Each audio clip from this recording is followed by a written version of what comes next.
Morning বন্ধুরা, তোমরা সবাই কেমন আছো? আই হোপ তোমরা সবাই ভালো আছো, আমিও ভালো আছি। আর এই দেখো সূর্য নমস্কার করে আজকে সূর্যমণি এখানে আর কি ওং জবা কুসুম শঙ্কাশম কাশ্যপিয়া মহাদিতিম ধবন্তরিণী সর্ব পুনঃতেস্মে দিবা করো। মেইন সূর্য নমস্কারটা করি আর কি, মন্ত্রটা বলি, তারপরে হচ্ছে কি সূর্যদেবকে আর একটু আধটু বলি, আমার মনস্কামনা বলি, তারপরে আর কি ছাড়ি। আর এই যে দেখো মা ঘুম থেকে উঠে কতটা লেটে, মানে 6টায় আর কি উঠেছে। মা একটু অনেক আগে ওঠে তো, তারপর উনি কাজ কমপ্লিট করেছে। আর অনেক দিন ধরে একটু ফাঁকি বাজের মাস্টারমশাই হয়েছি, তো আমার বেড মানে ফ্লোর ক্লিন করলাম, ঝাড় দিলাম আর কি, বেড করলাম। এখন হচ্ছে কি এই ফ্লোরটা ক্লিন করে নেব। এটা আর কি রেগুলার, এগুলো মা পারে না, মানে ওনার কোমরের জন্য পারে না। কোমরটাও আমারও একই অবস্থা, এক সময় তো প্রতিদিনই করি, এখনও প্রতিদিনই করি।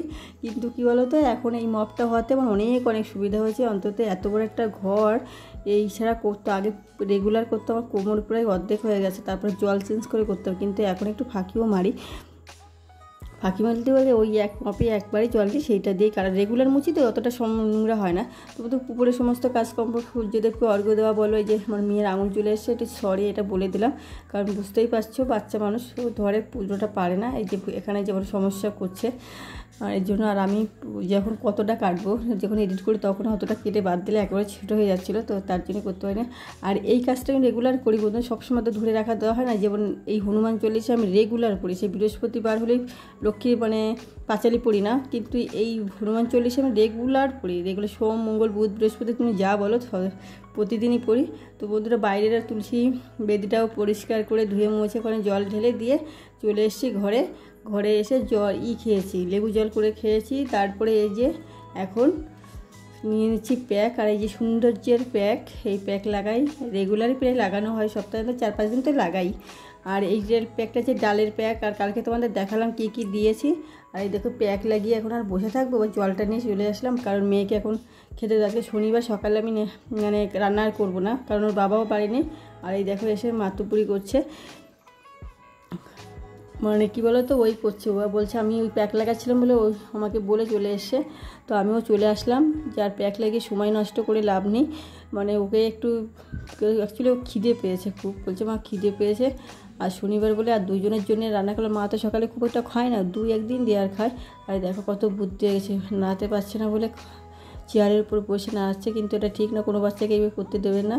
আমি পাশে রয়েছি বলেই এইটুকুনি একটু করলাম এইগুলো। আর এই হাতলালা ইটা না পড়ে যায়, বাদ বাকি বলছে মা আমি একটু পারবো না, এবার তুমি করে দাও। এই যে করে দিচ্ছি। আর এই টাইমে কথা বলতে নেই, পরে ভয়েস দিচ্ছি বলে আমি কথা বলছি, এই টাইমে কথা বলতে নেই। আর এই দেখে আমি শাকটা কুচি ওকে বকাবকি করছি, স্নান করছে না, কথা শুনছে না। আর ভিডিওটা মানে করতে বলেছি, বলছে আমি পারবো না, তো তা একটু বকাবকিও করছি। তারপরে রেগে আমার দেখতে পাচ্ছ মুখের রণচণ্ডী মুক্তি ধারণ করেছি। আর এই দেখো আমি কি শয়তান বৌমা, শাশুড়িমাকে খাটিয়ে মারলাম, ঠিক আছে? এটা চুপি বললাম, সত্যি কথা, বিশাল শয়তান হয়ে গেছে আমি ইদানিং, এত ফাঁকি মাঝি কাজে কি বলবো। শাশুড়িটা ভালো পেয়েছি বলে বেঁচে গেলাম, সত্যি কথা আমি বিশাল শয়তান হয়ে গেছে, যার জন্য এবার শাশুড়িকে খেটে আর কি উনি মূল্য। আজকে রান্নাও করছে উনি, তো কী রান্না করলো দেখো, লাল শাকটা কুচিয়েছি, সেটাই ভেজেছে। আর হচ্ছে কি এই দেখো রান্না করেছে সয়াবিন আর পটল আলু দিয়ে রান্না আছে। শনিবার তো আমাদের নিরামিষে চলে, শনিবারে নিরামিষই খাই, তোমরা তো জানো। আর এই টক ডাল করেছে এক গাবলা, আর ভাত তো আছেই। তো বন্ধুরা এই যে মেয়েকে দিয়ে আমি যে খেতে বসে গেছি, আর মা এখনও খাইনি, বললাম না শয়তান হয়ে গেছি। মা একবার ওইসবে এখন খেয়াল নেই, নিজে খিদে পেয়েছে বলে খেতেই বসে গেছি। সত্যি মানে এত বৌমার মানে এত শয়তান হয়ে গেছি, বৌমাকে মানে শাশুড়িদের খাটাচ্ছি, মা ওইদিকে জন্য কলপারে কী করছে, তো আমি অতক্ষণ ওয়েট করতে পারবো না। মানে এখন এই যে উপরে সে জামা কাপড় মিলেছিলাম, ভুলে গেছি, কালকে কেচেছে বৃষ্টির মধ্যে ঘরে নিয়ে মিলে এসেছিলাম। আজকে আবার তাই সকালে যখন আমার জামা কাপড় আবার মেলতে গেছি, তখন আবার এইগুলো রেখে এসেছিলো, তারপরে খাওয়া দাওয়ার পরে আনতে গেছি, বুঝো, তাহলে কালার থাকে তো কালার থাকবে না। তো এখন এসে আবার এই যে বিকালে করছি, এসে ঘুমিয়েছিলাম দুপুরে, আজকে অনেক দিন পরে দুপুরে একটু ঘুমিয়েছি বন্ধুরা। আর সবথেকে বড় কথা টেনশন হচ্ছে লোকটা ফোন করেনি, সব পাঠিয়ে তো দিয়েছি, এখনও বিদেশে পাঠালাম, তো এখনও ফোনও করেনি, তার জন্য টেনশনও হয়। মানে কী বলো তো, যে কাজের জন্য গেছে সেই কাজটা খুবই রিস্কের কাজ, সেই জন্য খুব টেনশন হয় এই টাইমে, খুব টেনশন হয়।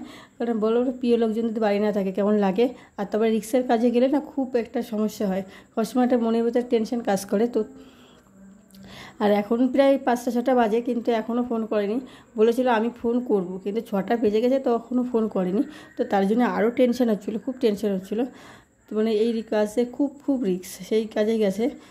তখন আমি বলেছিলাম বিদেশে মজাক করে যে বিদেশে পাঠিয়ে দিয়েছে রাগ করে, কিন্তু না, এমনি খুব রিস্কের কাজে গেছে। রিস্কের বোঝো না, এইসবে মানে যেসব এলাকায় যায় সেগুলো খুব খতরনাক এলাকা। তো সেই জন্য খুব ভয় পায়। আর এই যে দেখো সেজে গুজে আমি এখন যাব মেয়েকে নিয়ে নাচের ক্লাসে।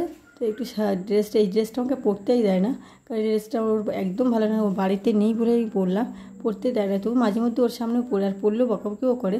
তো বন্ধুরা, আমার ভিডিওটা এই তোমাদের কেমন লাগলো অবশ্যই কমেন্ট করে জানাবে। সবাই ভালো থাকবে, সুস্থ থাকবে। আর এখন গুড নাইট দিয়ে দিলাম। চলো।